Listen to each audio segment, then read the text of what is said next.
237 милиони денари за општините за прочистување на отпадни води и изградба на нови линии за водоснабдување. Министерот Мечити денеска потпиша договор со 33 градоначалници од цела Македонија и објасни дека овие пари ќе бидат поддршка за подобрување на животот на граѓаните.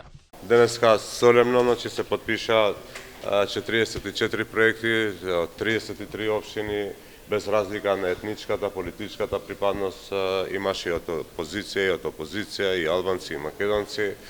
Најбитно беше дека се квалитетни проекти кои што придонесуваат директно за подобар животен стандард, за подобра животна средина, бидејќи проективе во главно се за водоснабдување, канализација, атмосферска и други квалитетни проекти кои што придонесуваат за да се подигне стандардот за живење на сите граѓани во Република Македонија.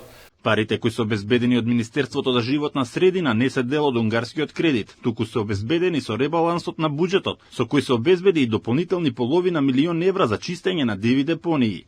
Меđutim најави дека веќе се преговара со британска компанија и за чистење на опасен отпад. Вчера имавме со англиска компанија сериозни преговори за чистење на опасниот отпад, како ше во Југокром, Линдон и Лојане Ваксинце.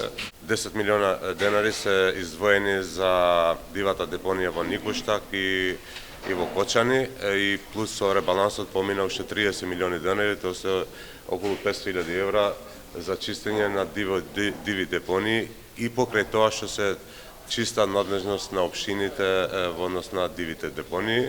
Покрај чистата вода, владата работи и на подобрување на квалитетот на воздухот. Деновиве се потпиша меморандум со турската компанија Казанчи Холдинг за гасификација на цела држава. Проект вреден милијарда евра, кој треба да го подобри квалитетот на воздухот за 50 до 70%.